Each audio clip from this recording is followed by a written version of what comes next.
नाशिकमधल्या TCS कंपनीमध्ये झालेल्या धर्मांतरण प्रकरणाला आता वेगळं वळण लागण्याची शक्यता आहे, कारण NIA आता पोलिसांनी या तपासाची कागदपत्र सोपवलेली. या सगळ्या प्रकरणाचा पाठपुरावा करणारे आमदार गोपीचंद पडळकर आपल्यासोबत आहे. त्यांच्याकडून या संदर्भातली प्रतिक्रिया जाणून घ्या. खरं तर NIAची एंट्री या सगळ्या प्रकरणात आता होताना दिसते. जी HR आहे खान म्हणून, तिला जी अटक केलेली आहे, त्यामुळं हे प्रकरण जरा ह्याची व्याप्ती मोठ्या प्रमाणात वाढलेली आहे आणि ह्याच्या खोलात जाण्याची आवश्यकता आहे. त्यामुळे हे सगळं प्रकरण धसास लागलेलं आहे. यामध्ये जे कोणी आहेत, हे सगळं प्लॅन करणारे, ह्याला पाठबळ देणारे, ही सगळी लोकं रेकॉर्डवरती आली पाहिजेत. तशा पद्धतीचा तपास सुरू आहे. खरं तर तुमच्याकडे आणखीन काही इनपुट्स या संदर्भातले आहेत का? कारण अनेक बाबी आहेत ते तुम्हीच उघड करता. नाही, माझ्यापेक्षा पोलीस यात खूप अतिशय सिरियसली हा तपास करत आहेत आणि अत्यंत व्यवस्थितपणे हा तपास सुरू आहे आणि बऱ्यापैकी आता अशी प्रकरणं बाहेर यायला लागलेली आहेत.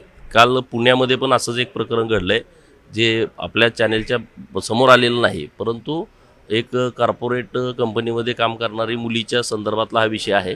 बऱ्यापैकी आम्ही त्या मुलीला आता समजावून सांगतोय. ती पण मुलगी कव्हर होईल आणि कव्हर झाल्याच्या नंतर ती मुलगी पोलिसांच्या समोर येईल. हे नाशिकसारखं पुण्यामध्ये सुद्धा होताना दिसते. नाही, आता एका मुलीच्या संदर्भात घडलं आहे, परंतु आता प्रत्येक कंपनीमध्ये ही चौकशी होण्याची आवश्यकता आहे. अशा प्रवृत्तीची कोणी लोक तिथं आहेत का? तशा पद्धतीनं मुलींना फसवण्याचा प्रयत्न केला जातो आहे का? त्यांना ब्लॅकमेल करतायत काय? तर ह्याचं आता व्यवस्थितपणे सगळीकडेच माहिती घ्यायचं सुरू आहे. या संदर्भात काही SOP सरकारनं करावी असं वाटते का? मग नाही, अजून जरा 4-8 दिवस जाऊ द्या. सगळं प्रकरण व्यवस्थित पुढं आले. खरं अमरावतीचं लगेच प्रकरण समोर आलेलं आहे. तर रोज नवीन प्रकरणं आणि ती मोठ्या प्रमाणात समोर येताना दिसत आहेत आणि त्यामुळं नक्कीच माननीय मुख्यमंत्री महोदय योग्य या विषयावरती सगळ्या काहीतरी नियमावली तयार करून कॉर्पोरेट कंपन्यांच्या संदर्भात आदेश देतील. धर्मांतर विरोधी कायदा या निमित्तानं तरी आता व्हावा असं वाटतं का? नाही, झाला ना कायदा.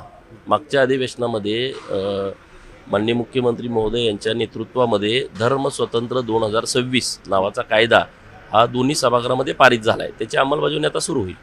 कडक अंमलबजावणी व्हावी असं. कडकच अंमलबजावणी, कारण कायदाच असा केला आहे, एखाद्याला फसवून जबरदस्तीनं त्याच्या अडाणीपणाचा गैरफायदा घेऊन किंवा चमत्कार करतो अमुक तमुक अशी काही आमिष दाखवून किंवा अपंग लोक आहेत त्यांच्या असहायतेचा गैरफायदा घेऊन, मागासवर्गीय SC ST समाजातील लोक आहेत त्यांना काहीतरी आमिष दाखवून असं जर धर्मांतरण केलं तर त्याच्या संदर्भातला खूप कडक कायदा आपल्या राज्य सरकारनं आता मान्य केलेला आहे, मंजूर केलेला आहे आणि त्याची अंमलबजावणी झाल्याच्या नंतर धर्मांतरणावरती मोठ्या प्रमाणात आळा बसेल.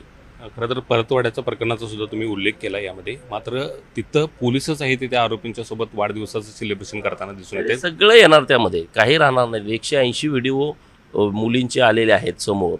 तर हे सगळं प्रकरण कुणी असू द्या, जो आरोपी आहे ज्याचा याच्याशी संबंध आहे तो सगळं त्यांच्यावरती चौकशी होणार, त्यांच्यावरती कारवाई होणार.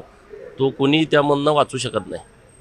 नक्कीच. तर हे होते गोपीचंद पडळकर. त्यांनी स्पष्टपणे सांगितलेले आहे की या सगळ्या प्रकरणामध्ये कोणीही वाचणार नाही. सरकार योग्य ते आहे ते काळजी घेऊन या सगळ्यांच्यावरती कारवाई करताना आपल्याला दिसून येते आणि धर्मांतर विरोधी कायदा आणखीन कडक करण्याची गरज आहे. याशिवाय पुण्यामधले सुद्धा आणखीन एक प्रकरण आता पुढे येण्याची शक्यता आहे आणि त्या पद्धतीची सूचक माहितीसुद्धा आता त्यांनी दिलेली आहे.